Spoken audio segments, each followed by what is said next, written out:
ESPN. This is baseball country. We're in St. Louis, Missouri, home of the Cardinals. But for this week, it has given way to the SEC tournament and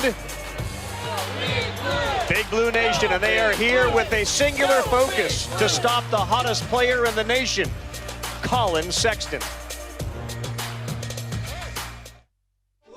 Champ Week is where legends are born. Now we're on a crossover there. You see that? Get me. McNamara, three-point. Kemba Walker, step back. Walker, cardiac Kemba. Sexton got it. He got it. Roll Tide. Behind the back, wrap around, and climbing the ladder is Dante Hall. But for Collin Sexton, a big blue roadblock stands in his way to history. Kentucky in a familiar spot in a semifinal in the SEC tournament, where they are a remarkable 41-2.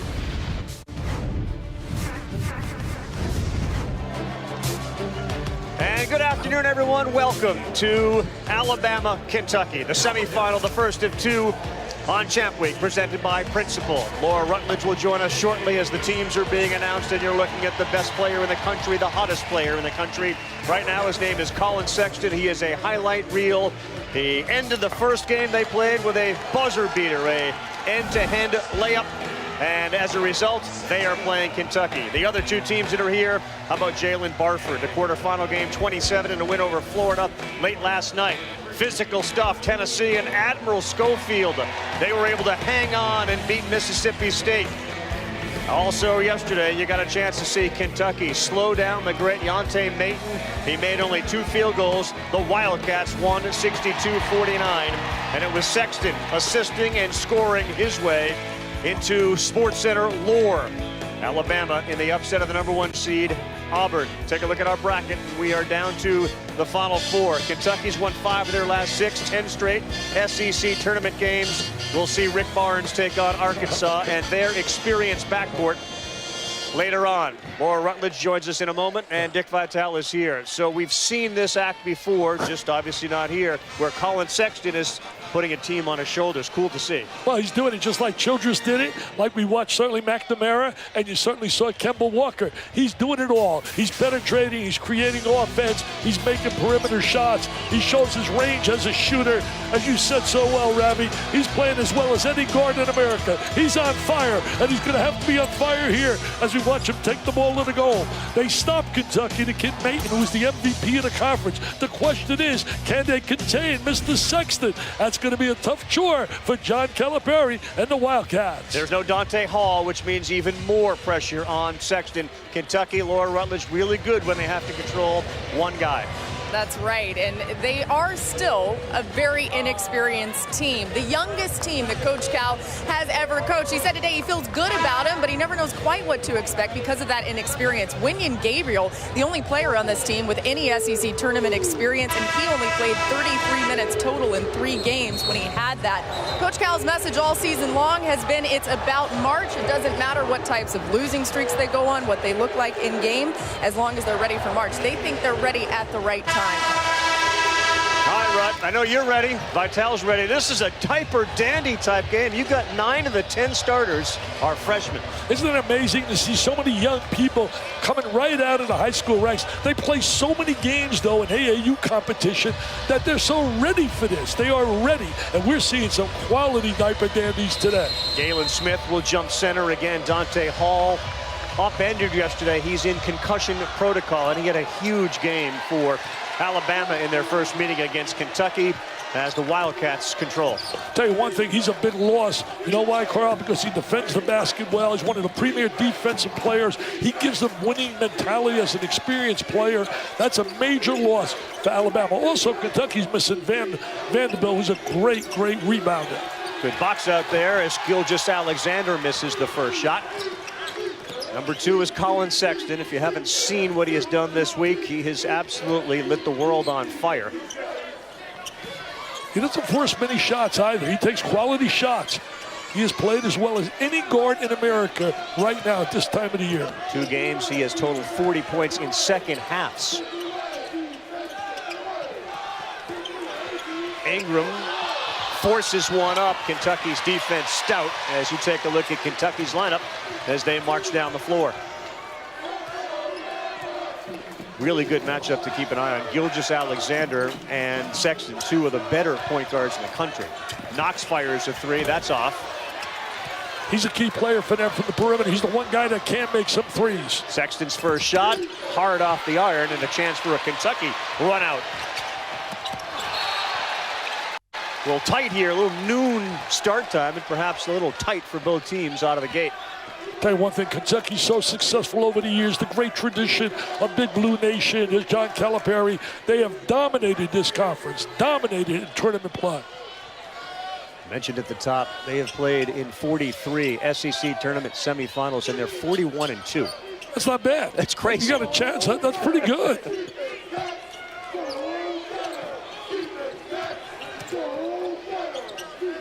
So if not Sexton, where will Alabama's offense come from? He drives. Looked like he got bumped a little bit by Gilgeous-Alexander.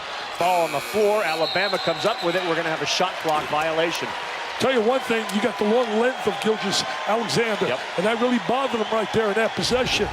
He's got the length, the size, stayed in front of him, beating him to the ball. Might have got away with a little bump right there. He's a star. He's supposed to get that call. He'll get that next year in the NBA. Yeah, he will. His stock has risen as the first basket is short by P.J. Washington, who had a terrific game yesterday. And again, we talk about Dante Hall not playing for Alabama. Of course, Jared Vanderbilt not playing again with that bad ankle for Kentucky. Well, you know, Washington came up big at 18 points, 7 rebounds, and made up for the loss of Vanderbilt. Vanderbilt's a mini version, I want to make this very clear, mini of Dennis Rodman as a rebounder. He goes after every ball like it's his last meal. How about the Kentucky defense to start? It's been suffocating. They haven't had one good shot yet, Alabama. And they did that to Georgia. Georgia, what, they had 49 points? Diallo gets his own rebound to go, but I foul early. Let's throw it to Laura. Well, Carl, you're talking about Dante Hall being out for Alabama. This is the injury that caused the concussion that has him out for the game, falling right there. And they are telling me, the athletic training staff for Alabama, that he's doing much better today, but is going through concussion protocol. They say he absolutely will not be ready for tomorrow if they were to win this game, and they're just going to have to take it day by day. He is watching currently here in this building in the locker room, wanted to be with the team today, and because of his improvements, they felt comfortable with having him there, but did not want him around all the noise, the bands, all the fans out here. Wanted to make sure he's as desensitized as possible. Yeah, understood. And it's amazing how the perception has changed for Alabama with the 2 victories here. They were a bubble team and likely not in. Then they beat A&M on the end-to-end Sexton play. So all of a sudden the Dante Hall thing, and he's in protocol. It's not like they could force him to play or even ask him to play. But when you're in the NCAA tournament, we can afford the rest. We can let him sit. Make sure he gets well. Good ball movement right there by Kentucky. Crash of the boards doesn't pay off for Diallo and Nick Richards. It's going to be really key for Alabama to get some good shots. Kentucky really playing suffocating defense, and they did that to Georgia. They really contained them. They took Maine right away from his game. He tried to go inside, outside. They shut him down. Felt like he was a little banged up. There's a 3 ball that drops in. An important aspect is to see someone like Alex Reese give some scoring to Bama. They got to have some people help and step up for Sexton. He can't do it by himself. Is that going to really key on everything he does? Going to get help off him on his drives?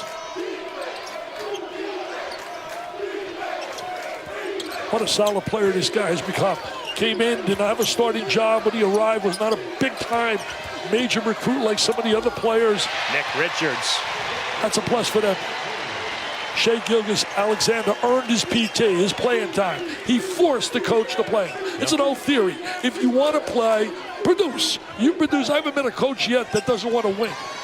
There's Sexton's first basket of the game. I'll tell you one thing, he won the battle when they played against Trey Young in Oklahoma. They contained, and at that time Oklahoma was doing a lot better than what they've done. I think they've lost like 12 of their last 16 games. Unbelievable. 31 points yesterday on 10 of 16 shooting. He made 6 of 8 threes, did Colin Sexton. See, that's quality. When you score, nice little jumper by Knox, when you score 31 and you take 16 shots, that is quality. How I can't. I had to go to Harvard. I can forget so much 2 points for every shot. Efficiency. Sexton. Yes, oh, what a kiss off the window. That's what makes him special. The ability to attack off the bounce as well as shoot the perimeter shot. Oh, what a great drive. Gilgeous-Alexander got pounded, and he goes to the floor. Foul on Herbert Jones. We'll take a timeout. Bama by 1 early. ESPN's exclusive presentation of college basketball is brought to you by Principal, Investments, Retirement, Insurance, and Walt Disney World Resort. Back in St. Louis, and seems like everyone has seen Colin Sexton's last-second shot to get the win over A&M and keep their NCAA tournament chances alive. Avery Johnson said he only watched it twice, but he knew everything he needed to see in action. Watch this with Colin Sexton's eyes. The reason why he looks up at the clock right here is because Avery Johnson had said, if you need to, call a timeout. He ends up deciding, with about 1.7 left on the clock, not to call the timeout and take the shot. Avery said later, hey, they told me to coach. I tried to, but I'm so glad he did not take that timeout right there and went ahead and made that shot, guys. Yeah, and you told a great story, Laura. Stay with us on who Colin Sexton is off the court, sort of in the classroom in the high school. Refresh people who don't really know him. Give us a little peek into who he is. He's a perfectionist, Carl, in so many ways, and has a 4.0 GPA with a business major at Alabama. Has only made one B in his life, and he got that B in high school taking a biology class. He said he's not a huge fan of sciences, but after his playing career, would like to do something in business management. His parents, of course, very proud of everything that he's done for their family in wanting to go to school and get that degree as soon as possible. You know, Laura, we asked him one day at the game against Florida, what's tougher getting the 4.0 playing here in the SEC basketball? He said, are you kidding me? This is a lot tougher than getting a 4.0. Well, he didn't talk to me. I got a 4.0. 1.0 as a freshman, 1.0 as a sophomore. Keep going. 1.0 as a junior, yep. 1.0 as a senior. There's 4. I got it. I like the business idea, too. The business of basketball for Colin Sexton, if he continues to do this, is going to be pretty profitable. Oh, there's no doubt about it. First of all, his bank account's going to go ding-a-ling-ding. When he gets that first check, it's going to blow him away. 8-7 early semifinals SEC tournament. Swing to Knox for a 3 that's short. The rebound of Dazon Ingram and the deflection. Should have used the bounce pass right there. Had a cutter run open. Big 3, no good. They love to see Petty make some shots on the road. He's struggled. It's like 2 different players. Yeah, he really struggled. He had a big game against when Sexton didn't play when they beat Auburn. He had 27 earlier this year. He's capable of making threes. But a 14 for 64 3-point shooter on the road. We'll see if they can get him going. That's a nice move by Dazon Ingram inside. He's underrated, Carl. Ingram's the kind of player, solid, nothing sensational, but does a lot of things that are necessary to win. Gabriel turns it over.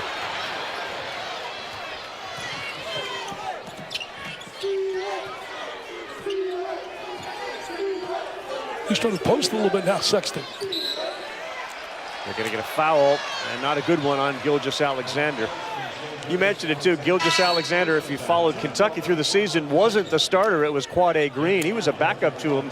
Mid-season, Gilgeous-Alexander went back-to-back 20-point games. He got into the lineup, then they couldn't take him out of the starting lineup. Absolutely. He's been one consistent player all year long. Since he got in that lineup, he earned his playing time. One thing about John Calipari, you may come in with the big-time reputation, but you got to produce now. You got to produce. And a lot of these guys were number 1 options and have a difficult time making the adjustment to being a number 4 and 5 option. 5 on the shot clock for Dazon Ingram. Oh, and they're going to call Green with his hands on Ingram's body right in front of Coach Calipari. What a job Coach Calipari has done. I don't think people realize you sit there, you take it for granted almost. Year in and year out, expectations so high, and he delivers. I mean, that's the sign of greatness. That's why you got Roy Williams right now in the finals out there in the ACC. You look at Coach K over the years. Guys like Tom Izzo, so consistent. Bill Self. Foul behind. First one on Knox. They got a pretty consistent coach down there. Coaches a little football in Alabama, too. He does a really good job. His check's a little higher than yours and mine, too. And he earns every bit of it. Every bit of it. What's his name? Is Nick. it Saban? Saint Nick. Oh, St. Nick. Yeah, Nick Saban. And his wife, Terry, are just such generous people as well.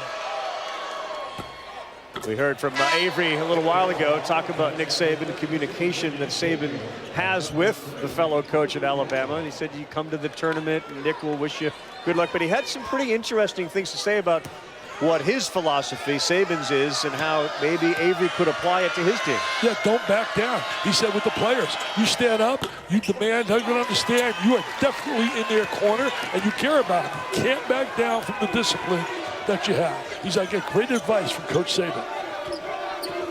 When Coach Saban calls, it doesn't say Nick Saban on the cell phone. It just lights up unknown.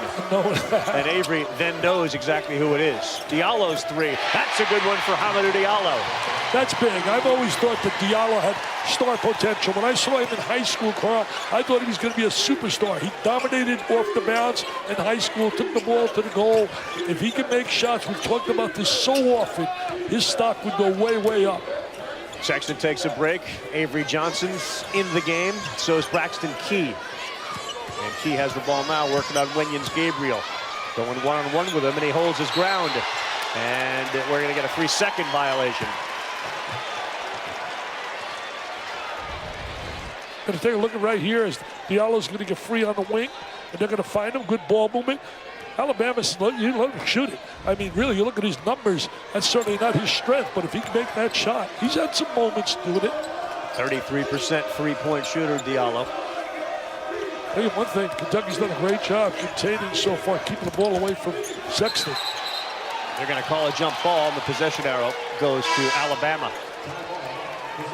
Don't stop me with the possession arrow. I've been screaming about that for years. Nobody ever listens. Nobody listens. They don't listen, Carl. I'm sitting here. I got to listen. So what's the point? Well, it's ridiculous. You let him throw it up, especially late in the game. I mean, games be won by a possession arrow, giving the ball to clubs. I don't like it. You want jump balls? Absolutely. How about last 5 minutes instead? Yeah. The game could slow a little bit. I like that. I like that. I want to hear about they throw the ball up. Not the same all the time. Give me a break. Walking violation. Braxton Key with a walk. Alabama's got 5 turnovers. All 5 Kentucky starters have scored at least a point. A 1-point game here in the SEC semis. Welcome back, everyone. The SEC on ESPN, and that is the City Museum here in St. Louis. And what do you think the City Museum's got inside of it, Dick? It's got stuff from the city.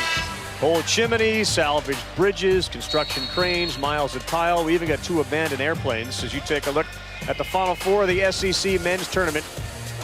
A little later on, Tennessee with their big, powerful front court takes on Arkansas. And, well, you like guard play. Come tournament time, you got to love Arkansas and what they bring to the table. Yeah, I love the Arkansas backcourt. They are terrific. They really are. When you think of Barford, you think of a Macon, and the kid Beard is solid. Yep. They got a big guy that can play, too. A young Diaper Dan who's gotten better and better in Gafford. So Mike Anderson's got a really solid club. So does Tennessee. I mean, Rick Barnes is my national coach of the year. Picked 13th in this conference. Are you kidding me? They tied with Auburn for the title. Yeah, so we see Kevin Ollie get fired today by UConn. You talked about Calipari being an underrated coach. How about Rick Barnes? I mean, he seems never to get attention. He's been around forever, and he still looks like he's 28. Tell you one thing, he did a great job in Texas, and at the end, sometimes a little separation is best for both. And he's found himself a great place right now where he loves it down in Tennessee, and they love him. A turnover every 5 possessions, which is the highest rate, second in the SEC. 5 in their first 13, and there's another one. So that's an early story of this game, Dick. Turning the ball over too much right now, Alabama. Avery Johnson, he didn't turn it over. Played for a great coach, Ben Jobe, who died a year ago. He told us how much he loved him dearly when he played for him at Southern. He was a great passer, Avery, and had such a career under Mr. Popovich.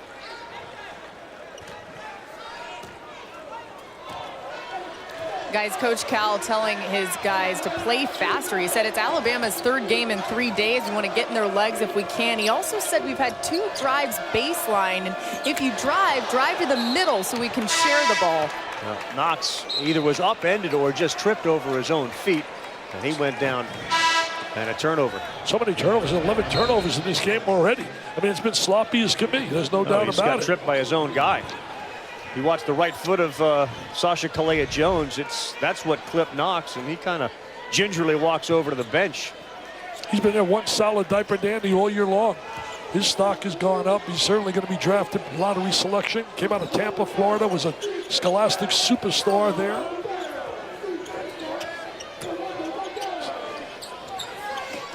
Sexton got a little rest on the sideline. See how he reacts to it.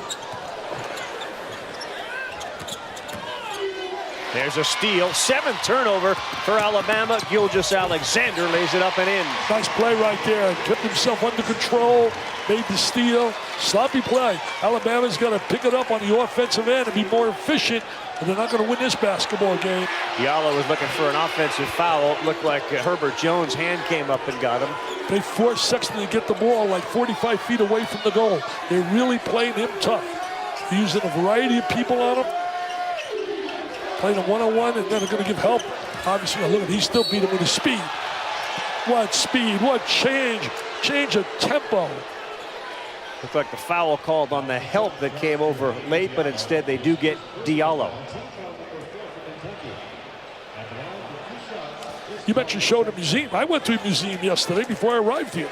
My paisans back in Florida told me you can't go to St. Louis without visiting the museum of Lawrence, Peter Berra, Yogi Berra, and Joe Garagiola. And then pictures in front of their houses. They lived across the street from each other. Isn't that unbelievable? You're a baseball guy. You got to go there. They lived across the street from each other. And grew up. Garagiola, of course, one of the most personable personalities in baseball history. So is Yogi. How about some of the catches and dinners and just backyard stuff those two must have had growing up. Great growing up. Those two, from the stories I've read about them. I used to love Barry Rizzuto. Rizzuto has a broadcast. He would say, "Hey, White, I'm leaving in the 8th inning. The traffic's getting too heavy." I loved it. Got to get stuck on the bridge. I got to beat the traffic. Yeah. Bill White and Phil Rizzuto, a legendary broadcast team for years for the Yankees. You're in baseball country with the Cardinals, and high expectations always in St. Louis when a baseball season starts. But here, high expectations for Kentucky always. Alabama's played their way into the NCAA tournament. Diallo, not a great pass. Gilgeous-Alexander handles. And as long as they're doing a good job on the defensive boards, Alabama keeping Kentucky off the offensive glass. You know, both clubs really getting no efficiency offensively. There's no rhythm to the offense at all. Credit that to some real suffocating defense. Another turnover. It's Coach Calipari. He's wired up for us. And you guys want to walk it up. Why do you want to play slow? I hate to play slow. I hate playing slow. But you all want to play slow. What about slow dancing? I like slow dancing. Come on, John. He wants them to play fast. He wants the tempo. You know why they're playing slow? Because Alabama's making them play slow. Alabama's getting back defensively. Alabama's doing a good job defensively. Does this guy pour his heart on the sideline? It's unreal. Just like Avery before the game. I said to him, Avery, I want to play for you. So animated, so spirited, so much energy. Both these guys bring that, don't they? Yeah, it's they contagious. really do. They're taking a look at Galen Smith. The foul was committed underneath the basket, and you watch, see if there's anything to it. His arm comes up, he gets Richards. I don't think it's going to be more than just a foul, but it is their 8th turnover. So wait, I've seen you get up and you dance with the cheerleaders. Now, do you consider that slow or fast? Because I can tell you what it looks like. Looks like nothing. I'm a disco dick. My wife said, don't embarrass yourself. As opposed to a disco duck?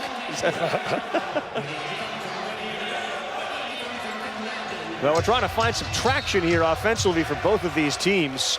Neither one shooting particularly well. You know, Alabama's down 1.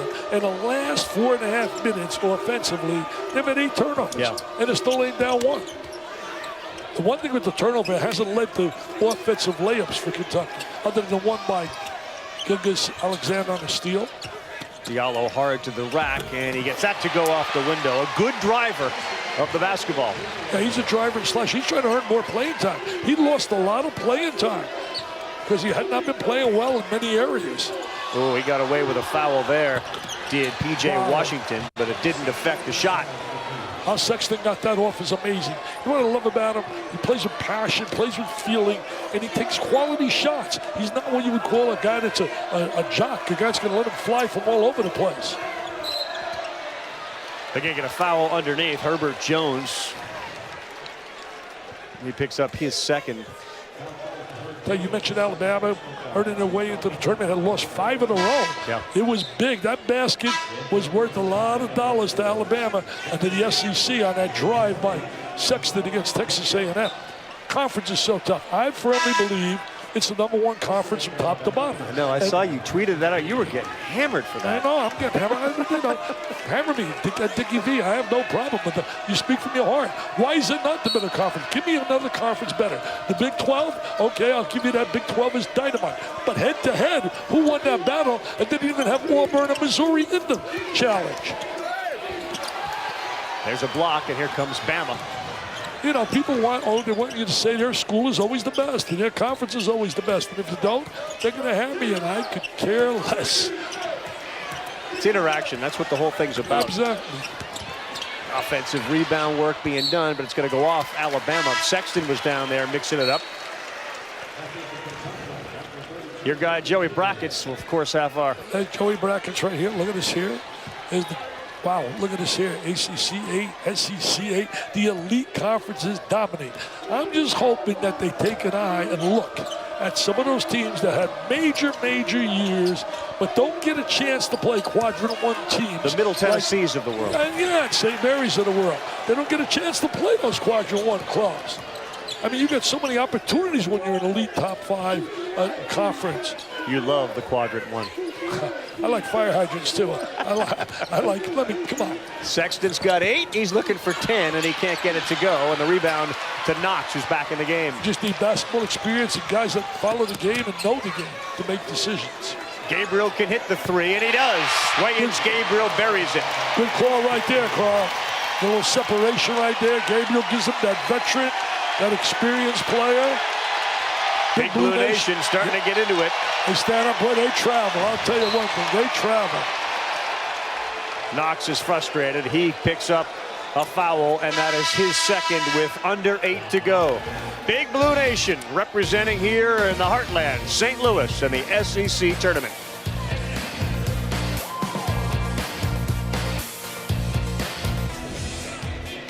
Well, Bama's got 14 points, and Colin Sexton has more than half. Tell you one thing, Sexton, 3 for 6 shooting the basketball. He's got to get a little bit more aggressive offensively and look for some shots if they're going to win.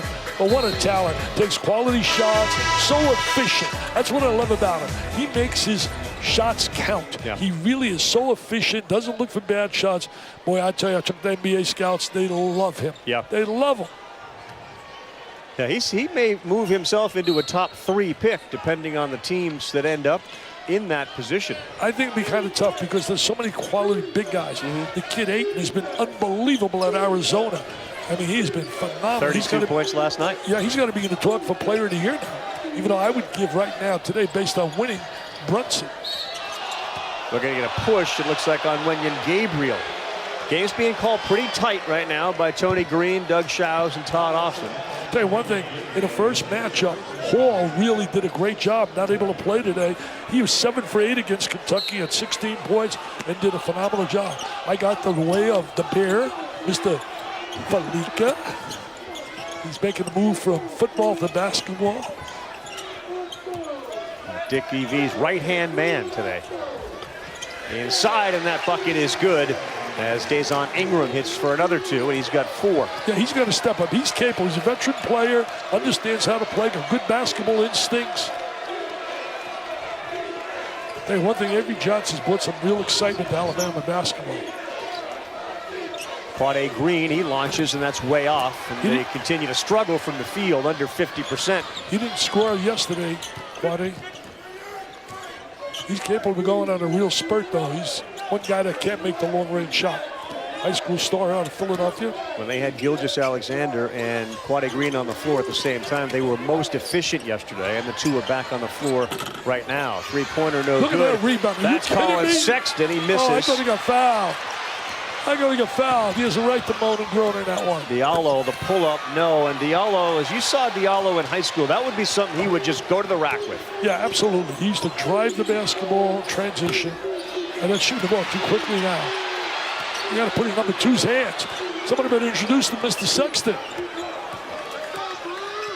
Petty missed another 3. The drive from Ingram, no good, and it's Washington who rips it down. Good drive right there by Ingram, just didn't convert. Washington, a steady player on the inside, gives him physicality. With all the turnovers and missed shots, Dick, you'd think that Kentucky would be able to run, which is what the coach wants, but they haven't been able to do it. Diallo, no good. He's shooting the ball too much from the perimeter. That's not his strength. What happens, you make one, and he's got carried away with yourself. His game is to drive the ball. I think a lot of times he wants to prove to people. A lot of kids do this. They want to prove to me, I can make that shot. People keep saying I can't. I can make it. And to get away from their strength. His strength is attack off the bounce. Just exchanging missed shots. Calipari told us before the game, he said, look, this may be the youngest team I've ever had. How different is that than every team that he's ever had, which are freshmen? What makes this group unique, you think? Well, different talent level. When you got Wall and Cousins and Anthony Davis, they're at another level. These guys are very good players, but some of them might have been overrated coming out of the high school ranks.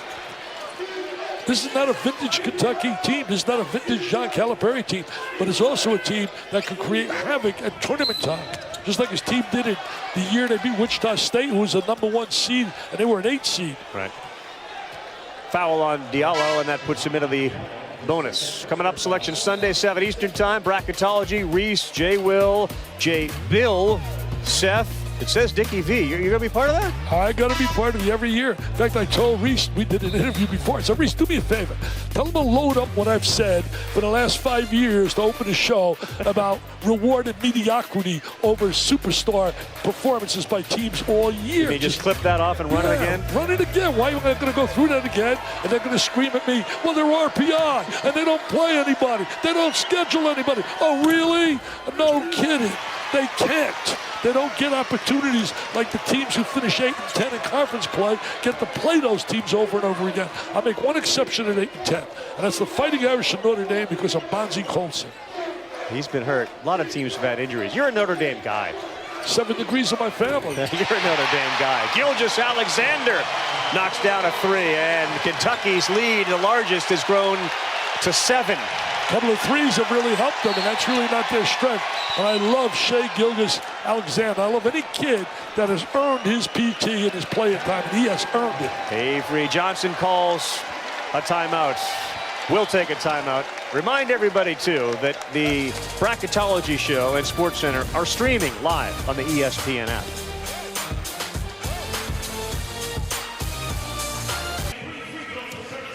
Welcome back to the SEC Tournament. The Audi halftime report. We got you in about 4 minutes with Adnan Berg, Jimmy Dykes, and myself, Sean Farnham. But the big point of emphasis for Alabama is trying to free up Colin Sexton. In the first half, you knew the length was going to bother him at least early, and that's what Kentucky wanted to throw at him. You say Shai Gilgeous-Alexander, his length, his ability to use his wingspan to deflect.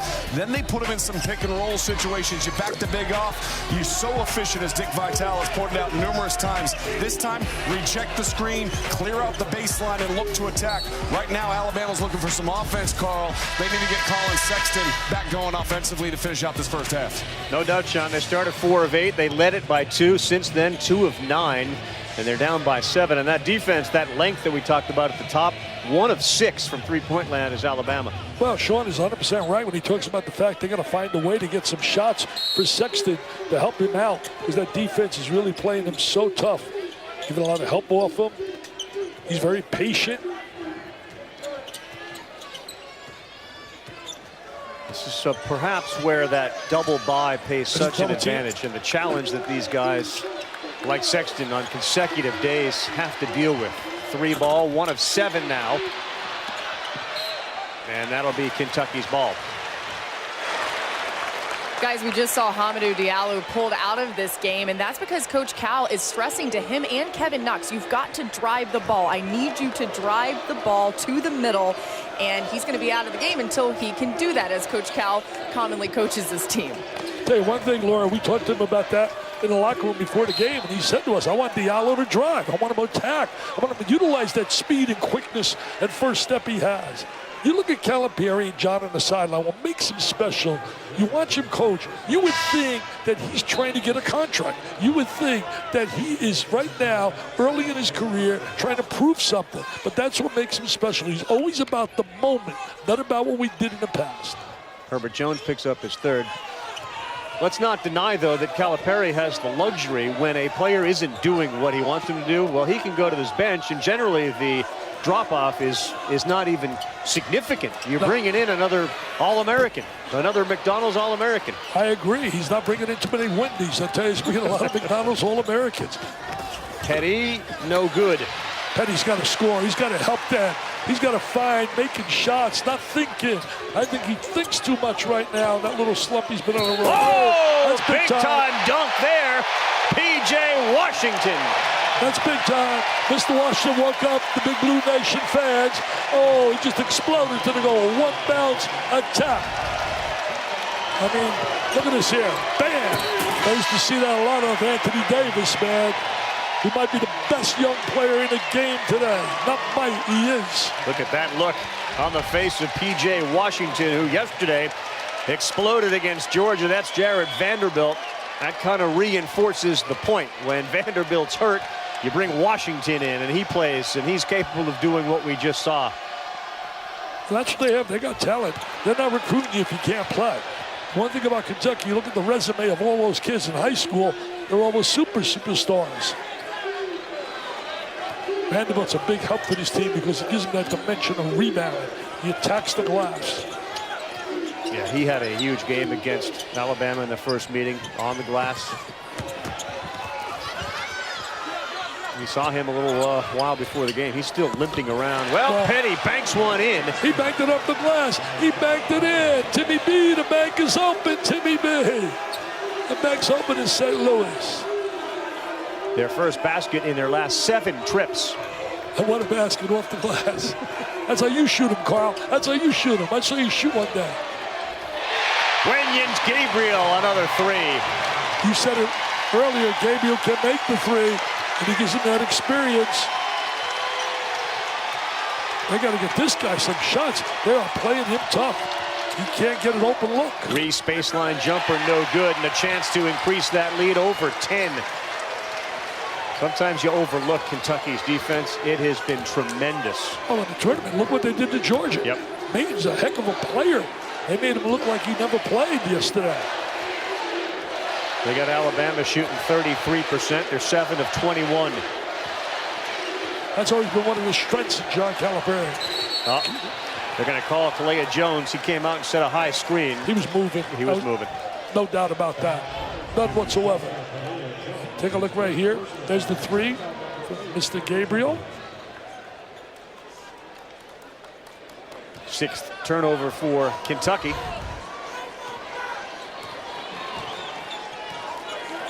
This is an Alabama team that is not a good three-point shooting team. See the help every time he starts making a move to beat his guy. They rotate, they give help, they hedge, they step out on Mr. Sexton. He's having a tough time getting any looks. Claudia Green's got an arm wrapped around him. There's a 3 from Petty. That's no good. They're making everybody else try to beat him. Look at John Calipari. The animation on that sideline. He pointed to Tony Green, said, you got to come in here and help out Todd Austin, make sure, and Doug Schaus, and they changed the call. He heard that. See, the one thing, I feel like I was being interviewed by Steve Serby, and I was talking to him on the New York Post. We don't have characters anymore on the sideline we did years ago with Carnesecca, Massimino, and John Thompson, as you see the ball go out. I mean, you don't have that any longer. The Majerus's, the Al McGuire's, the Jimmy V's. They were such characters, man. They go to a press conference, you didn't know what was going to come out. Today, I could almost tell you, well, we didn't play with intensity, we didn't take good shots. It's so... Washington got fouled, and there was nothing. What's wrong with that? What's wrong with personality? I mean, there are certain things that have been taken out of different sports, and you kind of understand it, but I think this is a culture that begs for personality. I'm with you on that. Well, thank you. I'm glad you're with me, buddy. I didn't get a dinner tonight at Tony's because of that. Is that right? Went to Charlie Giddo's yesterday. Go there. Charlie Giddo's is great. Vital, we're like almost done with the first half, and you finally drop a restaurant reference. I paid everywhere I go. Hey, remember this though. Alabama trailed at halftime yesterday to Bruce Pearl and Auburn by 10. It looked like it was going to be a long afternoon for the Crimson Tide. Yeah, Second half, they were unbelievable. And Sexton in particular. How about an offensive rebound off a missed free throw? You're not getting back in games when you do that.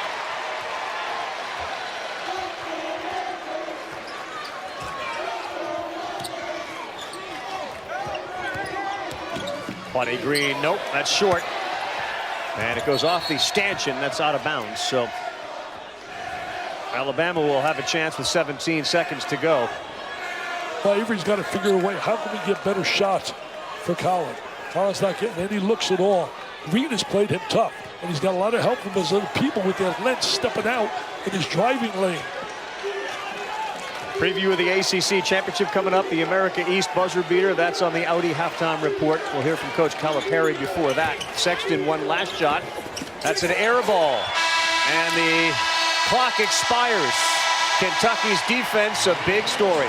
Tremendous defense, giving up 19 points with a shot clock, with a three-point shot, and an All-American, a scoring whiz like Sexton. That tells me Kentucky, sensational defense in the first half.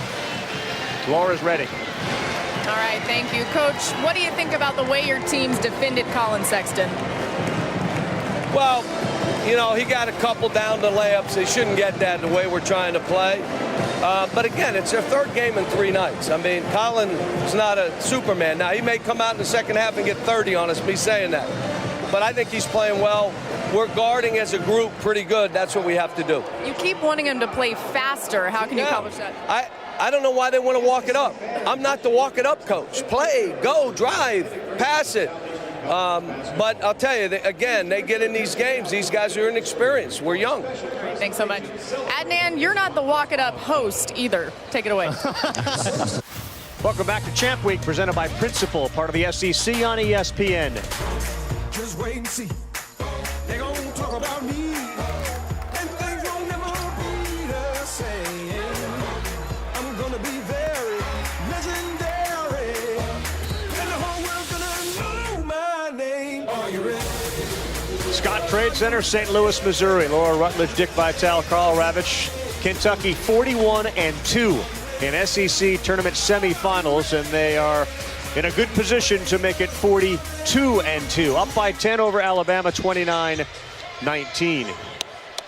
You clapping your hands? What do you think? We're going to have a second half from Sexton. What do we got? Well, you know, yesterday we're down 10 Alabama to Auburn, and then all of a sudden it was the Colin Sexton show. He's got to get some shots. Kentucky's defense has been superb. They've done a great job taking away the driving ability that he has, and they're also not allowing him to shoot from the perimeter, rotating people. So let's credit Kentucky's defense with an A+ in that first half. All right, this is today's game flow. It's brought to you by LG V30. So they let him score early, and then they clamped him down. Yeah, he got a couple of points early with a little medium-range jump shot, drive to the basket as well. But then it was, I thought Green did a great job when he came in, guarding him and got a lot of help as well. Coach Calipari making no bones about it. 3 games in 3 days is a challenge. Here's Laura.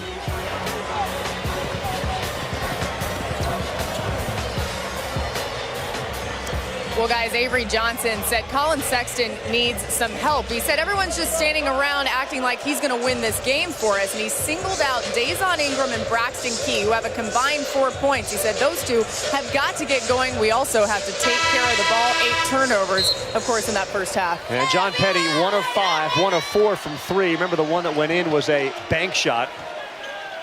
Some pretty balanced scoring for Kentucky. Wenyon Gabriel's got a couple of threes, and right out of the gate, a turnover for Kentucky. Well, Alabama jumped out on Auburn right away after the half and got back in the game and then blew it open. Let's see what they can do here. Drive past Knox, but there was some help on the defensive end for a block. Well, they do a great job rotating.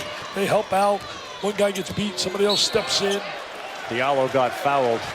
And that's what Diallo's got to do. He's got to attack the ring. He's got good speed, good quickness. That's why a lot of NBA people like his potential, because of his speed and quickness. So you're a coach. You've been around the game for a long time. It feels like, having seen Kentucky for so many years, and Coach Calipari was telling Laura, let's run. I'm not a sit around. I want to move it.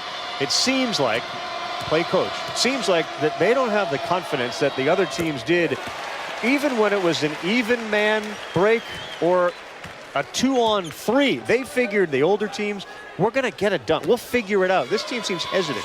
Well, they're hesitant because they don't, again, I point out, they had some great guards in the past. I mean, we're not even talking about the Knights, talking about the great players that they possessed the John Harrisons, Wall. the Ulysses, yeah. Yeah, they had some number.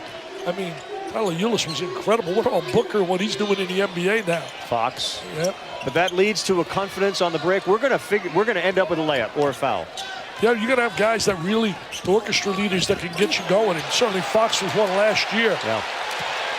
He had such speed and transition. It has been a struggle the entire afternoon for Alabama to get quality shots. Point was made during the game yesterday with Joe Tessitore and Sean Farnham and company. Gilgeous-Alexander just plays at a pace that's under control the entire game. He never seems to be out of control. Tell you one thing, he can play. He understands how to play. I was hoping to come back to school, but his stock is going up right now. We talk about Shea Gilgeous-Alexander. He's going to have to shoot it with 5 on the shot clock. The fadeaway goes down. And Dan Schumann jumps up in his hotel, loves it. He's from Canada, Dickie V. Tell him he's from Canada. I hear you, Danny. Hamilton, Canada. Coach Cal has said for a long time this season, he's our best player. Avery Johnson's wired up.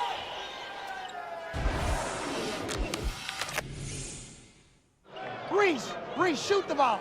Shoot the 3, son. No, just shoot the 3 when you're open. Thank you. Hey, you missing guys in the pocket. As soon as that big guy step up, they're opening the pocket. We got to post Galen up. Come on. Well, a lot of guys wish they could have a coach yelling, shoot No the doubt. 3, shoot it. Those coaches are yelling, take good shots, don't shoot it. The traffic jam that Sexton experiences every time he goes to the hole. Imagine trying to take a ball when you're Sexton's size, and he's relative to the players he's driving up against. He sits there at 6'3". He's going up against 6'9", 6'7". Tell you one thing, it was a great finish for Kentucky at the end of the half. Went on a little run, 11-3. Gabriel made 2 big threes for them. That's certainly been positive. You know, look at Alabama. They have not won this conference tournament since 1991. It's been a long, long run. They won a few football championships since then. And Kentucky's won 30 SEC tournament titles. 30. That's exciting, but nothing's more exciting to them than putting up a banner that says National Champs. Yeah. Diallo sits down. He's got 3 fouls. And Alabama's going to have to play a little defense, so they pick him up full court. And Diallo really played well early in this game. He really did. He's been struggling. He came out, attacked, made a 3. Knox hasn't gotten going yet. He's capable, certainly. Look at his numbers. They got Knox being played by Sexton. He's trying to get a switch on. See, Knox should go and post him up right now. Green to Washington. They don't post. Ball on the floor. 3 seconds on the shot clock. Gilgeous throws it up. Alley-oop and a dunk, and it'll count. Kalea Jones crashed through and threw it down. Wow. Is he serious? I mean, they did everything right defensively until the last second. They get the jam. Look at the pressure on Sexton. A deflection off the hands of Gilgeous-Alexander. See, Sexton's not been able to get in transition to take the ball. Look at this here. Flips it up. Bam. He drew a desperate shot. It ended up to be in a pass.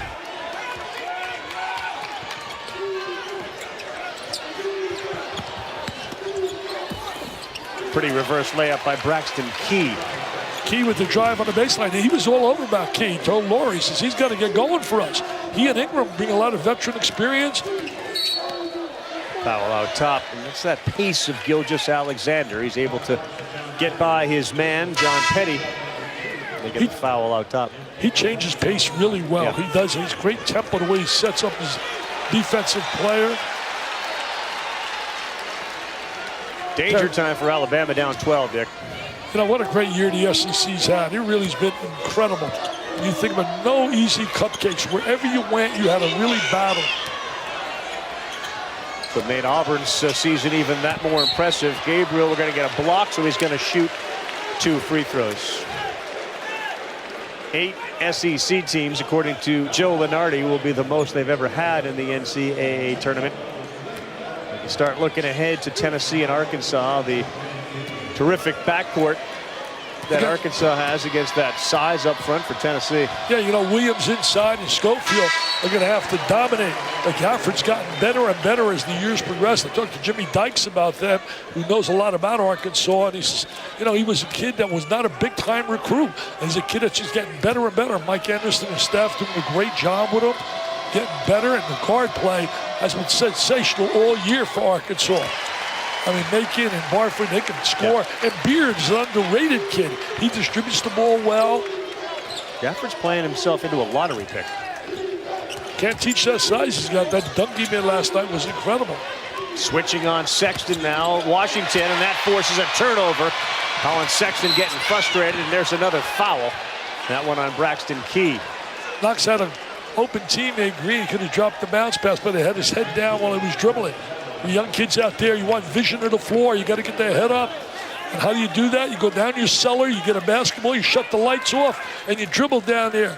Did you ever try that? Go dribble in a basketball with the lights out down in your cellar. Wenyen Gabriel hits another 3. He's given up positive minutes. Kentucky's lead to 17. Cats, man, you put the word tournament in front of John Calipari and the Cats. He has a way to get people to play in single elimination scenarios. Wenyen Gabriel has got Big Blue Nation on their feet, perhaps thinking about another title. ESPN's exclusive presentation of college basketball is brought to you by the Capital One Venture Card. Earn unlimited double miles on every purchase, every day. What's in your wallet? Dickie B, look at the screen. Put the numbers down. Look at the bootlegging barbecue. That's where you should be hitting. Kansas City barbecue right here in St. Louis, which is a great way to remind you that we will be in the area of Kansas City where the barbecue is great. For West Virginia and Kansas, the Big 12 championship at 6 Eastern time, and then back to Brooklyn for Carolina, Virginia, 8:30 Eastern time tonight on ESPN. Some people are saying that North Carolina, if they can win that game, can get a #1 seed. I mean, it would be a great win beating Duke and certainly beating Virginia back-to-back. But I think 9 losses is too much. I think Xavier's going to get that spot. Xavier stays on the 1 line. Yeah, I still think there's no doubt we got Virginia and Villanova in there. And I think Kansas will probably get the other one. What is your feelings, Carl? 9 losses is just, I think, too much for a #1 seed. 9's a lot. I look at the 1 versus 2 seed, and I just don't see the great difference, whether you're a 1 or a 2. I know there is a slight one. I never made the distinction between if you're a 1 or a 2, it's half a dozen of one and 6 of the other. I'll tell you one thing, that 2 line is pretty good.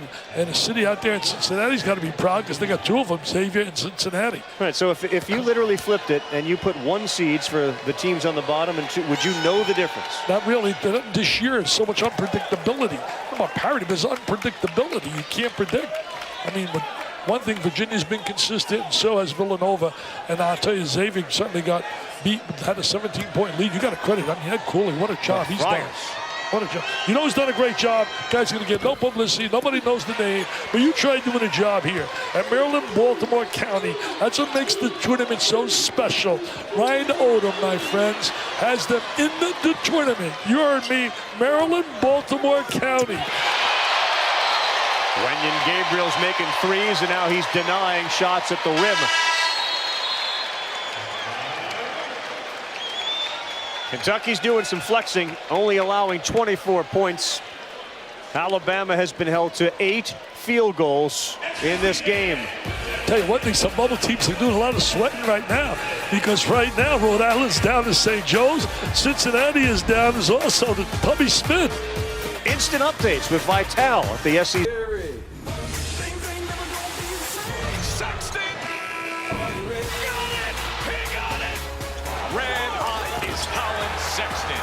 Behind the back, wrap around. He is taking over St. Louis. We just out there having fun, and when you're having fun, I feel like nobody can beat us.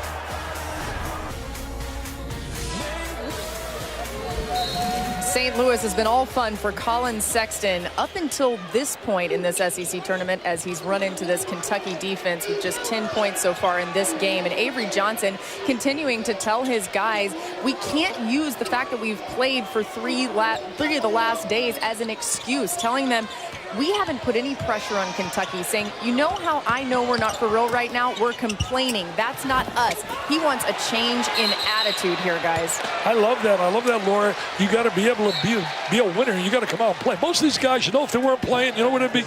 They'd be on the playgrounds playing. Come on, they love to play. You can't utilize that as an alibi and excuse. You just got to play. 2 of their last 12 field goals. That'll be a fun killer right there, that type of defense. Sexton that time got inside. He's able to throw it over P.J. Washington's arm. He's 4 for 9 so far. Hasn't been able to look at him hustle on defense. Look at him defensively, trying to stay in front of his guy. He almost created a turnover right there. Gabriel again. Wenyen Gabriel. He's on fire from 3. Tell you one thing, very rare you got an experienced player from Kentucky contributing like that. Just 4 threes made. You'd have to go to Harvard to figure that's 12 points. Simple math by Dick Vitale today. There's the miss, and Gilgeous-Alexander with a rebound. I think 4 threes for Wenyen Gabriel. John Kelleher's got to be really pleased with the defensive performance as a team today and yesterday. No doubt.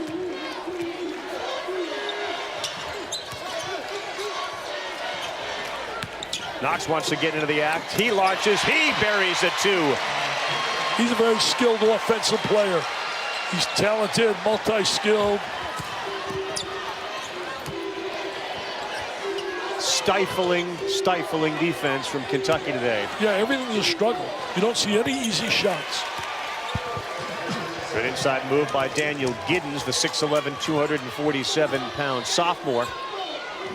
Well, you know, Giddens gets that shot here, like he did right there. As you look there at stat there versus Georgia. Giddens really was challenged on that shot. It wasn't an easy shot.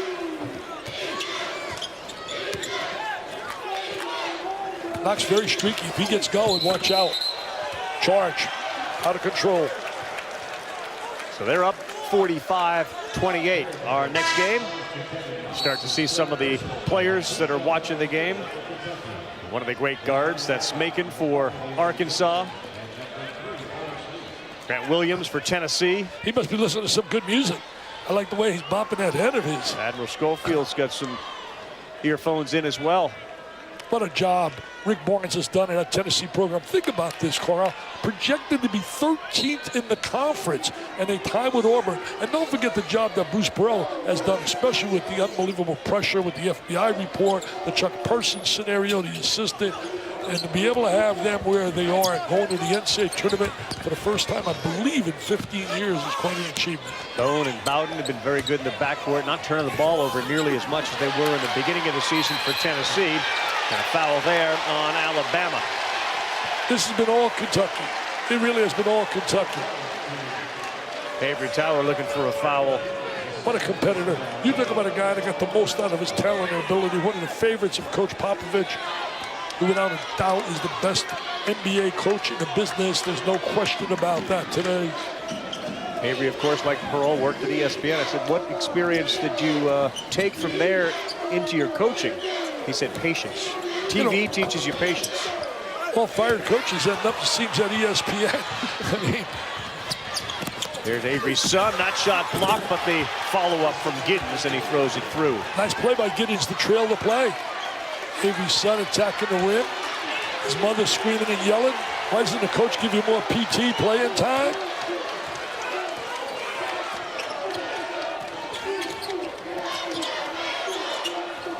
Don't want to leave Gabriel open today for a 3. Gilgeous after the screen launches. He knocks it down. Shooting much better in the second half, the Wildcats. He's become really a special player in the SEC. And certainly special in that Kentucky uniform.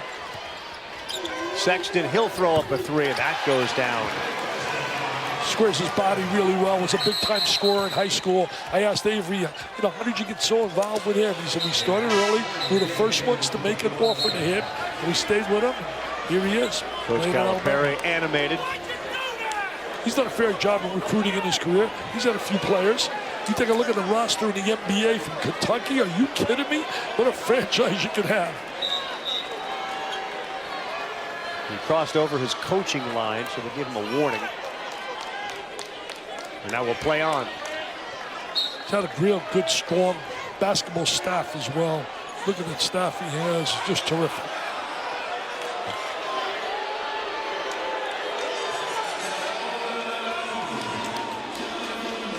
Yesterday, they held Yonte Mayton to a 2 of 10 field goal performance. Georgia shot 28%. Today, they're doing a similar job against Alabama. They're shooting just 34%. You know, Sexton will probably end up with 20, but really, it's been a tough 20. You're not going to hold down a great scorer like that. Sasha Kalea-Jones not getting a lot of playing time, but he gets another bucket. Getting the ball in too deep. Too deep right there.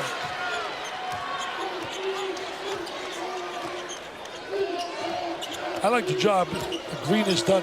Taking the challenge of playing Sexton, trying to stay in front of him is not easy with his speed and quickness. Coach Calipari wondering why Quaddy Green, was on him. Kevin Knox picks up his 4th foul. You know, you think about when you look at Alabama, you don't want to make excuses. Playing 3 games in 3 days. Think about the game, too.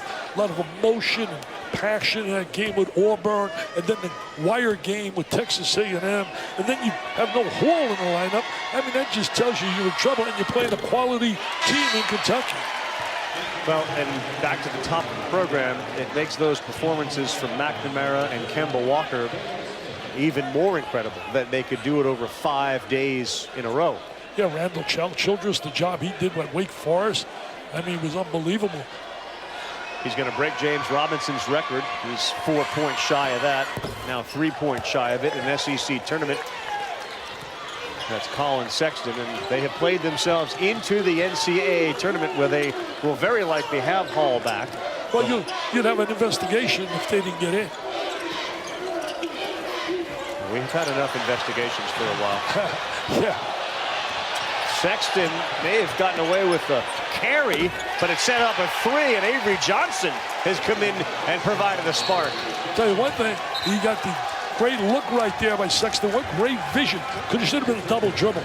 I thought it should have been a double dribble. Now 13, man, that's not a lot. Not with a guy like Sexton on the floor. Yeah.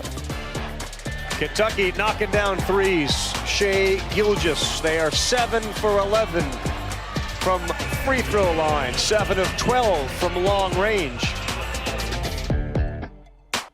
Brought to you by Degree Deodorant.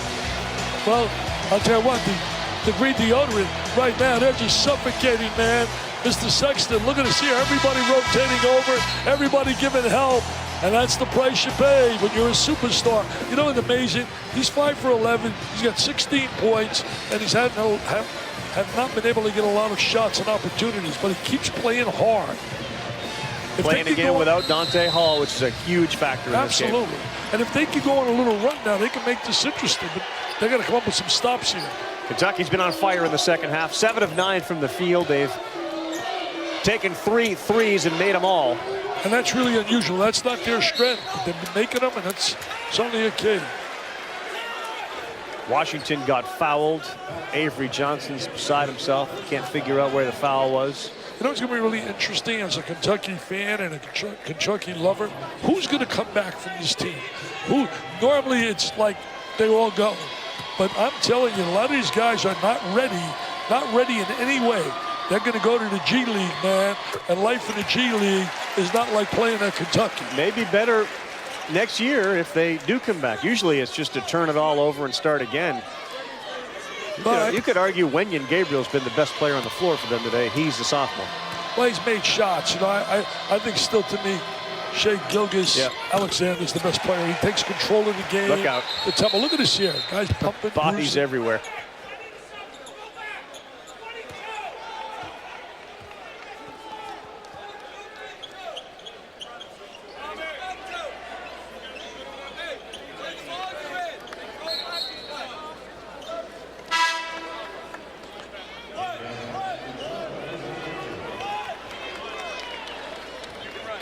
For those that watched the SEC tournament last night, saw Nick Witherspoon, brother of Quindari Witherspoon, go down and was taken off on a stretcher. The good news is he is out of the hospital, flying back with the team today. So Nick Witherspoon appears to be in good shape relative to the scare that he provided last night underneath the basket. Hey, Mississippi State had a really good year. Lost a tough one last night. Ben Holland's kids really played hard. Loose ball. How about the hustle from Avery Johnson since he's come into this game? He scraps, he claws, he earns his playing time. Dazon Ingram to Braxton Key, and no, he doesn't get the roll. That one didn't go his way. Lead 15 with about 10 to go for Kentucky, trying to get back to the SEC championship game. I love the great understanding that Shea has for the tempo of a game. He really does. He knows where to go. See that excellent pass he made right there? That was good basketball, Carl. Ball goes to the post. Post gets doubled up. Kick it back out. Open guy. That's really just solid team basketball. P.J. Washington found Kalea Jones, who's getting some minutes as Sexton launches a long three.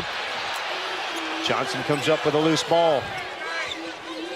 There are just certain things as a coach you love to see, and that type of interior pass, Calipari was clapping as they were running back on defense. Yeah, but just routine basketball, sharing the basketball. Third opportunity. John Calipari's not going to like that. No. 3 opportunities. So we got to rebound the basketball. Johnson lays it up Nice. with the finger roll. Hey, he said, Daddy, look at that, Daddy. Give me some playing time, Daddy. John Calipari, he knows his baby's not over yet. He knows that, even though they're up like they are. See, under control all the time. Yep. But he lacks, he doesn't have the explosive quickness, but he changes pace really well.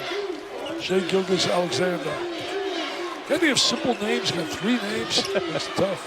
How about Diallo? He gets it to go. They are really shooting well in the second half. I think Diallo's stock has risen with this game in the eyes of people because he got things you can't teach. The explosiveness, the quickness. It's a confidence thing with him for sure. He's earned some playing time when he's playing here today. Again, Avery Johnson, no good. That one was still on the rim. Score the basket. They're going to call P.J. Washington with a goaltend. Guys, one thing to watch for the remainder of this game, Coach Cal keeps stressing that they've been a little bit loose with the ball, telling Shea Gilgeous-Alexander to be crisper with his passes. And we just saw Wenyen Gabriel check back into this game. Yesterday, Coach Cal really challenging him, telling him he wants to play with more fire, wants to see what Wenyen is actually capable of. 14 points from him today. Seems like he answered that call in a big way. No doubt, in only 18 minutes of play, he and Kalea Jones have been terrific. Got a little full-court trap right there. One great thing that Shea has is great size to see right over the trap. Spread the court, good screen up on top. He's feeling it. Mr. Gabriel's on fire. 5 is he on three-pointers. fire? Mr. Gabriel says, where have you been, Coach Calipari? Utilizing me a lot more. Season high 17. Foul on the floor on Diallo. Wenyen Gabriel was born in the Sudan. Sister played at Boston College. Helped his mother learn the English language. Wow. Hey, I know one thing, cheering right now, jumping out of their seats, really excited. Lon Kruger, Coach Boynton down at Oklahoma State, you know, bubble teams basically. And they're happy because Cincinnati went on an 18-2 run. Of course they did. And now lead Memphis. Yes, they went on an unbelievable run.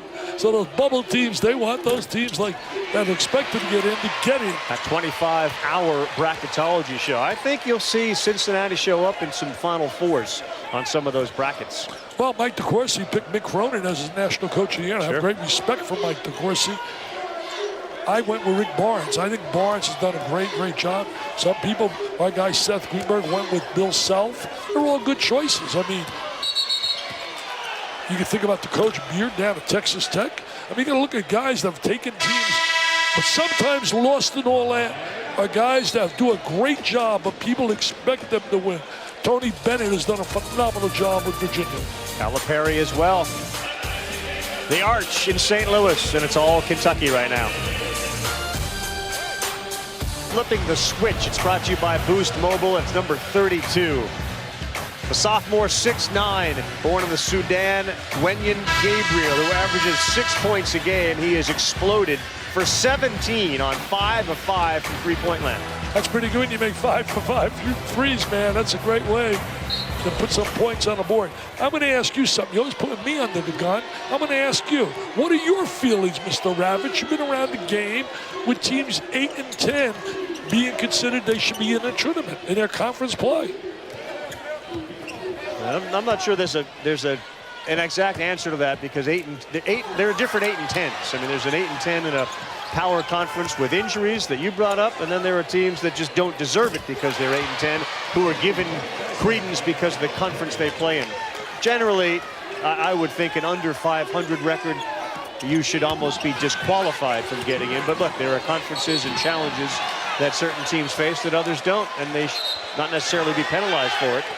Well, you've been a great politician the way you've handled it. I'd like 9 and 9. I don't like under 500 teams getting in. Is that better? Thank you. Yeah, now that's my Carl Ravitch. That's the guy listed on baseball with specific, with something definite and concrete. There should be a rule. If you can't, you make the decision to play in that conference.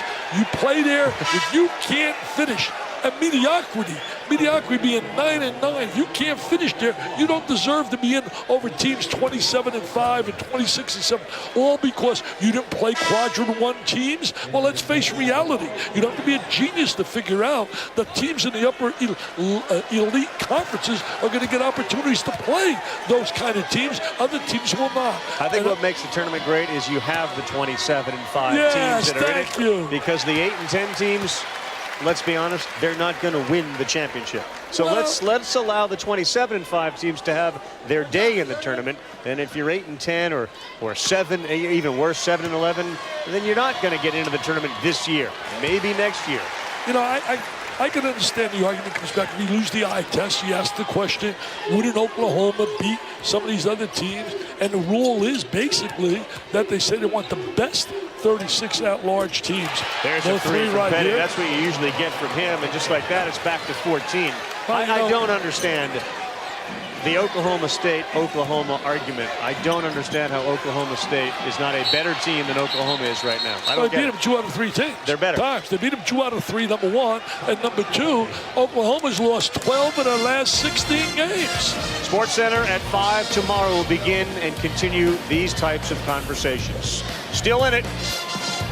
Champ Week rolls on. The Phillips 66 Big 12 championship game at 6 Eastern time. Not a shock. It's West Virginia against Kansas. Then 8:30, the New York Life ACC championship game. North Carolina takes on Virginia, both on ESPN, the ESPN app. You know, if you're out eating dinner, Mr. Vitale. Tell you what, unbelievable. Those 2 matchups.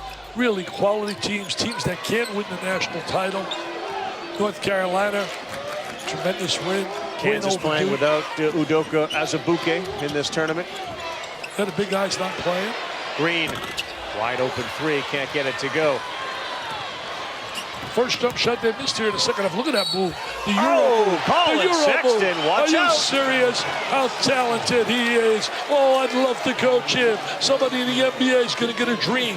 Unfortunately, I think you got to go with the size. With Ayton, Bagley, Michael Porter, unfortunately, we haven't seen the real Michael Porter Jr. Came back here the other day, played his first game. Look at that move. With the left hand, Sexton just got 18. Avery Johnson, that's the type of downhill attacking mode we want to see Sexton and the rest of the Crimson Tide in. They can pull it to 11. They got it to 11, man. If they come up with some stops right here. See if that play fires Sexton up.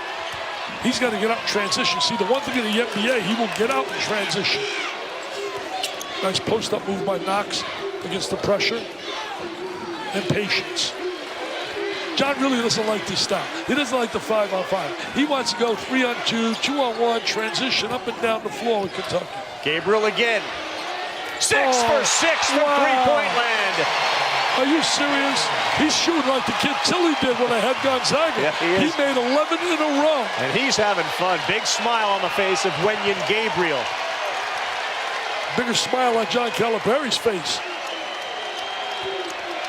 Petty, high arcing 3. He's starting to warm up. He's a guy capable of shooting. He's going to have a big year next year. He's only a first-year player. Can't come up with a stop, though. Kentucky spreads the court real well against the pressure. And they put it in the hands of this guy. He's always under control. Yeah. Never out of control. Try to set another screen for Gabriel. Why not? He's got Sexton on him right now. Gilgeous-Alexander's going to get fouled as he throws it high off the backboard. And he's okay. Alabama's made a habit of coming back. Second round, they were down by 7 to the Aggies. They won by 1, of course, on that Colin Sexton floater at the buzzer. In the quarterfinal against Auburn, they totally destroyed them in the second half after trailing by 10 at the break. And today they were down by 19. Tell you one thing, Kentucky knows going to go to the free throw line a lot right here, and they've been shooting fairly well at that stripe, and they missed one right there. Jinxed them. Kiss of death from Vitale. Yeah. 80% free throw shooter. Yeah, I'll tell you one thing, though. Sexton's the kind of guy, if the court opens up, and it could be a transition game, he wins that battle. He is dynamite in transition. I would think based on their first 2 experiences here, they absolutely feel like they're going to win this game right now. Well, you got to feel. If you don't feel it, believe it. I do a lot of motivational speaking, and I share that. You got to believe and feel. If you think you're mediocre, you'll be mediocre. Petty, he is starting to take over. Petty. And Petty showing his ability. He had that big game against Auburn in 27. He's been in a shooting slump since. They're going to get Diallo with his 5th foul, Dick, on that play. Oh, he got him on the top of the head as Petty made another bucket. For a while, Kentucky was pumping their fists as if there was an offensive foul called. Get this to single digits right here, baby, with 5 minutes to go. A lot of miracle things with 5 minutes. One of the most miraculous wins was the win by Virginia over Louisville. Crazy. Down 4 with 1 second. Louisville had a lot to do with it. Boy, that game, if they don't get in the tournament, will that game be a nightmare to win? Petty's free throw goes in, and all of a sudden, Petty has got 14 points. 15 now with the free throw. 2-2-1 press right now, trying to get him out of the rhythm. If you're Kentucky, you don't want to get too patient. You want to look to score. Gabriel, 7 for 7. 7 for 7. Are you serious? What is this guy doing? Oh, they took the ball away from Sexton. Knocks all the way, foul, but he won't get it to go, and that certainly was intentional. That was intentional, no doubt about it. He grabbed him, trying to keep him from scoring. Calipari wants the intentional. What a career game from Wenyen Gabriel. 7 threes. He said, you want to play horse against me? I mean, I'm watching that. I saw the game by Tilly was the same way from Gonzaga. 2 teams that excite me right now, Gonzaga and Michigan.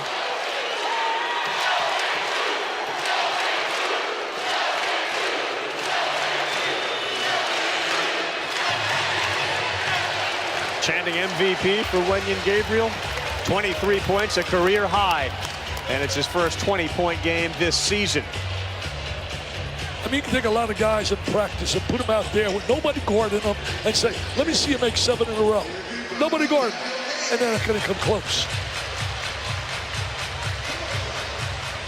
Coming into the game, he had attempted 87 three-pointers and made 30 of them. That's intentional. Is there any doubt about it? Come on. He got his arm right around him. They're looking at it. If you don't wrap with that left, that's just a 2-shot foul, isn't it? If you don't wrap him up with the left hand, you just go with that right.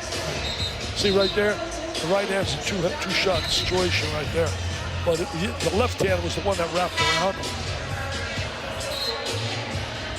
Looks like the signal from the officials, Doug Shaw, is going to be 2 shots. Just a 2-shot foul.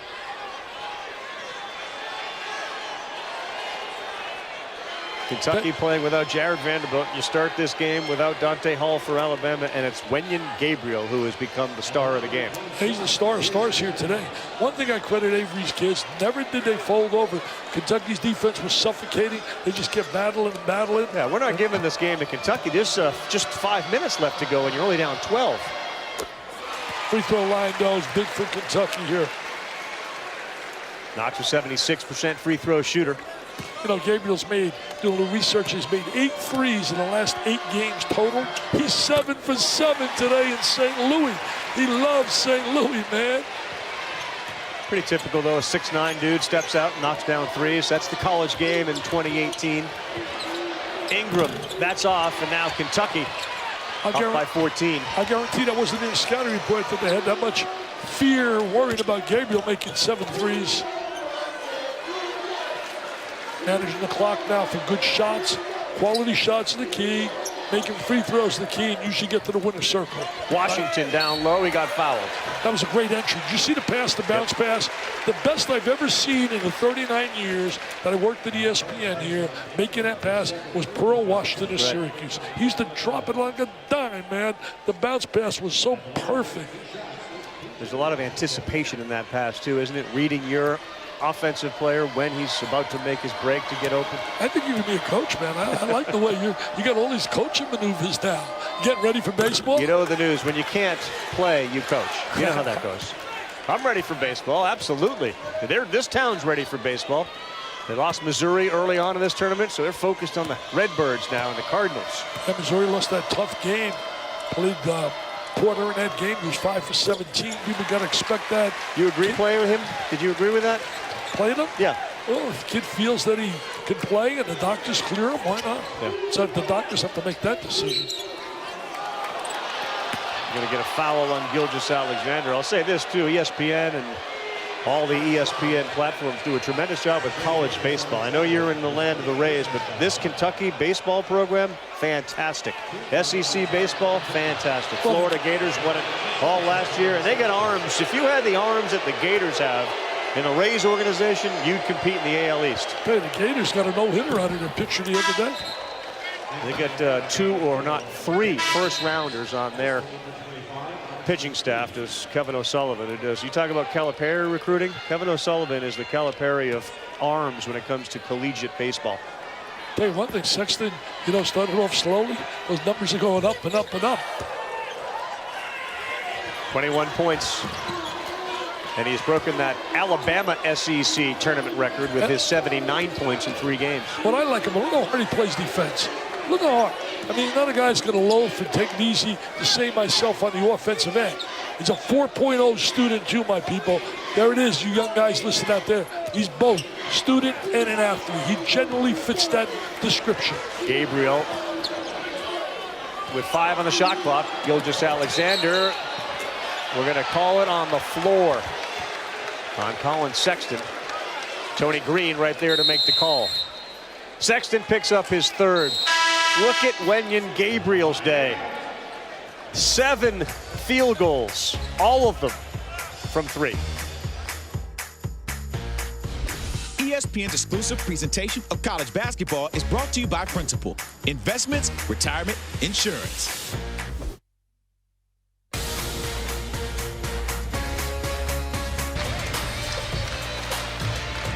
Gateway to the West, St. Louis, Missouri, and the SEC tournament moves from Nashville here for a year. It'll be back in Nashville again next season. The numbers are staggering when you think about the SEC tournament championships that Kentucky has won, and you count up all the others. You're not to 30. 23, baby. 23. 23 to 30. Unreal. Hey, Georgia, I feel really bad. Mark Fox did everything right. He's a quality guy. He and his wife, Sydney, good people. He was let go today by Georgia, the Bulldogs. And I'll tell you right now, with jobs opening up, the #1 guy, I think, on that list should be our own Tom Crean. Tom Crean would be great at Georgia. What he did at Indiana, people fail to realize Indiana was really in the depths of despair at that time. Kelvin Sampson had the problems there with the phone calls. NCAA, he came in. He's won Big Ten championships, got him to the Sweet 16. He's had some big wins over teams like North Carolina and Kansas, Kentucky. I think that Tom Crean, he's a neighbor of mine now. I think Tom Crean would be a great hire. Sexton will do it off the backboard and almost went in for the dunk. He threw that up there, man. He was trying to be really super sensational to brought this house down. Even the Kentucky people would have cheered. UConn, I got a guy for you for UConn, too. UConn, Pittsburgh, Georgia. Wow. You sense there'll be others, too. Hey, I got a great record. I've been over 1,000 wins and no losses. How come they didn't call me? I mean, come on, I got a better record than Krzyzewski. Are you kidding me? You're looking for enthusiasm. I haven't lost a game in 39 years. Oh, that'll get some enthusiasm out of the Kentucky fans. Baseline jumper goes. They've got a pat on the backside from Coach Calipari on the way back. Avery Johnson, that's tough with all those arms there to block shots. Gabriel fighting for it. He comes away with it. And now with 2:40 to go and a 16-point lead, Kentucky is in the patient mode. The patient mode, they're in the winning mode. They're going to move on with another W at tournament time. How many is this now? 42, is it? They'll be 42-2 in the SEC tournament semifinals. 42-2. And the guy that carried him today was the sophomore, Gabriel. Yeah, Gabriel had such a tremendous game. Shot the ball. Anytime he makes 7 threes like he did, 7 for 7, that changes the whole complexion of the game. No Kentucky player, and we've given quite a few names. No Kentucky player had ever taken and made that many threes in a game in its history. There's been pretty good guys playing. King Rex Chapman. I just call him King Rex. What a talent he was. Unbelievable. Gabriel, 7 of 7 from 3. And Kentucky looks like they're going to move on to get the winner of Arkansas, Tennessee. How about the first meeting those two teams played? Went to overtime. It was a 93-91, wasn't it? It was a shootout. Petty, and this is the guy that they hope shows up in the NCAA tournament on neutral floors. He can absolutely light it up. Yeah, well, he can be a big help to Sexton. I mean, they're going to be a tough out for people early in the tournament. I see them as a Sweet 16 potential team. He's got 18. We'll take a timeout with 2+ to go.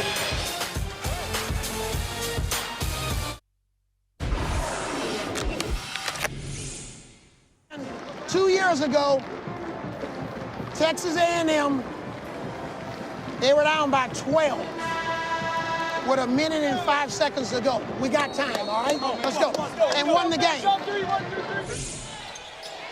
That was the prior timeout as Avery Johnson, the eternal optimist, trying to implore his team not to shut it down yet, but down by 15 with less than 2 to go. Dire straits. Okay, one thing, he never folded it up as a player, and I guarantee you that. He's a winner, very key to the success of the Spurs.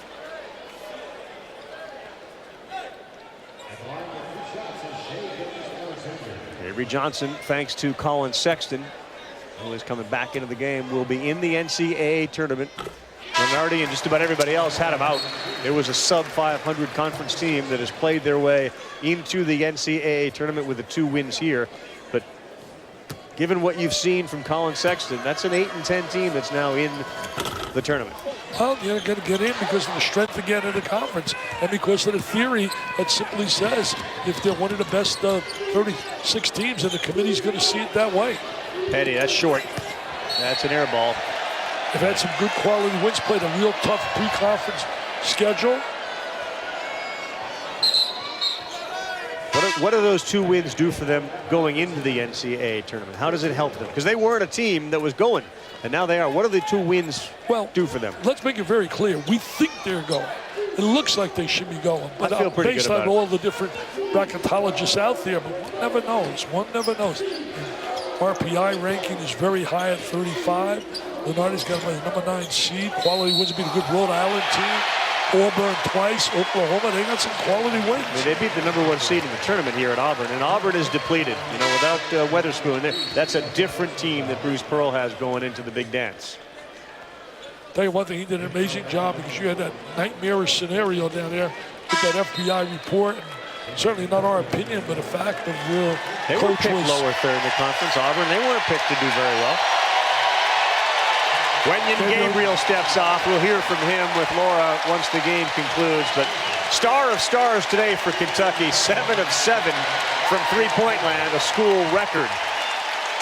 So Kentucky, another final. Kentucky, another final. I think to some degree it speaks to the performance of Kentucky and their depth, and Calipari saying, I'm not exactly sure what I'm going to get every day. Today he got Gabriel. A lot of people wish they had his problems. Tell you, the team came to play on the defensive end.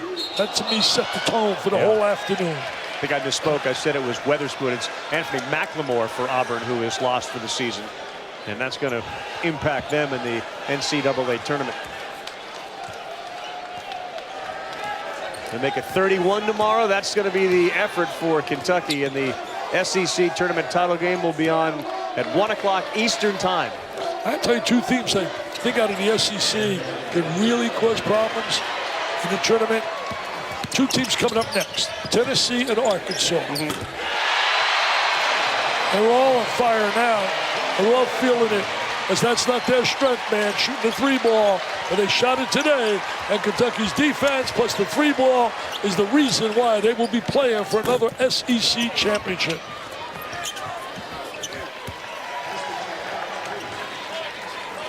It doesn't matter. November, December, everybody talks about how young Kentucky is. They always have the talent, and it feels like every year they get to this position. Every year they do. They got players, baby. They got players, pride, great tradition. Oh, yes, sir. Everybody's in the act. Everybody. John Calipari adds another W to his illustrious record. Kentucky is 8 of 9 from three-point land in this half. 8 of 9 from three-point land. Go in. Oh, I wanted to see that kid make that shot. Want to see him make that shot. Hey, Crowell, had a lot of fun with you here. Next game's going to be dynamite. Tennessee and Arkansas. Sean Farnham will join me for that one, but Kentucky behind some outstanding shooting. They shoot 81% in the second half. They shot 89% from three-point land in the second half, and they will play for their 4th consecutive SEC championship tomorrow against the winner of Tennessee and Arkansas. They did it with the defense and then the shooting as well. Colin Sexton, what a tournament he has had. A classy kid. He gets a hug from John Calipari. What I love about him, he's more than just a basketball player. He's a student. He's got a way of handling himself exceptionally well. Just good people. He continues. Jared Vanderbilt seen there with Wenyen Gabriel behind him to limp. So there's a very likely chance he will not be in action tomorrow. But the way Kentucky shot in that second half and their defensive performance today against Alabama, they may very well be able to take their 31st SEC tournament title with the group they put on the floor, minus Vanderbilt. Gabriel, an SEC tournament record, 7 for 7 from three-point, and as Colin Sexton walks off. What a performance. What a smile. That smile lights up a room. You'd smile like that too if you were knocking down threes like he did. Nothing but nylon, 7 for 7. Wow, beautiful numbers. He loves it, Laura. He is on fire. He shot him from both sides. Late in the second half, they kept freeing him up in front of that Kentucky bench, like you see here. And his teammates had such a great view of it. Look at the smile. He's with Laura. Go ahead, Laura. All right, your smile is lighting up this entire place. Coach Cal challenged you yesterday to play with more fire. How did that affect you today? I mean, I just came in this mentality today to be more aggressive. You know, Jared's not playing, so, you know, they were just telling me everybody needs to put a little more to the table. So, you know, I came out here with a different focus today. Yeah, I think so. 7 for 7 from the three-point line. On the 7th one, what did that feel like? Honestly, it felt like... I mean, I don't know. I just let it go, and I just knew it was going in. Everything just felt like it was an ocean. It was like throwing a rock in the ocean. What does it feel like to get a standing ovation from Big Blue Nation? Man, it just shows we got the greatest fans in the world. You know, they show a lot of love for me, a lot of appreciation. Once again, this team back in the SEC tournament championship game. A lot of people doubted you all season long. How did you get here? You know, I think a lot of that doubt brought us together as a team. You know, we've been fighting through a lot of adversity throughout the year, and, you know, young guys are just growing up through all this. And, you know, we have an opportunity to bring home some hardware. Thanks so much, Wenyen. Thank you. Coach Cal on the set with Adnan. All right, Laura, thank you very much. It's College Basketball Live Scoreboard presented by Campbell's Chunky Max alongside Coach Calipari and Jimmy Dykes and Sean Farnham. It's great to have you with us. Normally it's Cardinal Red, but as our researcher John Stewart put it, it's St. Louis right now when UK's in the house. Coach, congratulations on another terrific win. Speak first about Wendy and Gabriel. So effective today, particularly from three. I keep B. Derek Willis. But rebound and defend better. But be Derek Willis. And that's what he's becoming. You know, instead of thinking of all this other stuff, if you're open, let it go. If he doesn't shoot it, I'm all over him. All right, I missed 5 in a row. Well, then it's my job to take you out of the game. Your job is to let those balls go. Proud of him. Proud of him. He's beginning to conquer himself in this way. When things aren't going right, he is now able to go back in and make a shot, make a play, versus I can't get going now. He's really growing up. Cal, the pretty part of the game today was you guys making 12 threes. I want to talk about the hard part of the game today, the defensive job you did on a pro. Colin Sexton is a legitimate big-time pro. Your ball screen defense was tight, it was high. He had to work for his points. How proud of you are in that part of the game? You know what, they did a pretty good job. We wanted to trap him a couple times to keep him off point. Yep. But let's be real, it was his 3rd game in 3 days. Yep. I mean, you know, he lost some legs. But how about Petty coming behind him and making 5 in a row? And I'm telling guys, he is going to bounce the ball. So they let him shoot it. What don't you understand? Well, it was a lucky shot. He's made 5 in a row. They're not lucky after the 4th. But you know what? Again, without their big man, made it hard. But again, 20 assists, 10 turnovers. We're all freshmen. So I'm looking at this saying there are times we're not tough enough. I got to get our guards to rebound. I don't know at this late a date I can do it. I mean, we are who we are. But I like the grind game. I like us when we're playing fast. You try to play a zone. I mean, it's a tough deal. We're becoming that March team that I like my teams to be. All right, so we've talked about Wendy. We talked about your defense on Colin Sexton. The last 2 games, to me, Shea Gilgeous-Alexander. Unbelievable. Talk about how he's evolved since October, Coach. But he defended. Yes. So we can talk offense, but he guarded. The biggest thing he's starting to recognize, I need him in pick and rolls to think layup lobs. Right. But when that's not there, you got to recognize it. And this kid is playing like this for the first time in his life, but he's in the morning, 7 o'clock, getting up shots. He grabs a coach. Let me look at my turnovers. Let me look at my plays. He's the best in the weight room, the best. He never misses a class, never misses a tutor, is on time. He's conquered himself. So he can worry about now conquering other people. Yep. Plays that way with a smile. Every Canadian kid I've had, Nice. Smile. It's a Canadian thing. What is it? I was going to say, it's like an Ontario what kids. you're smoking? I mean, what is it? It's the maple syrup, Coach, I'm telling you. Easy, easy. Hey, Cal, to me, the midway through the second half, you put your team in that inside triangle flex screen action and just said, we are coming at you. How important is that for your team going forward now? It's very important, but we don't know who we're going to play, but either of these teams are kind of big. How about Sasha? Yep. We're not talking about him. Sasha and Wenyan were the difference in this game. PJ's been playing this way. He's been doing his thing.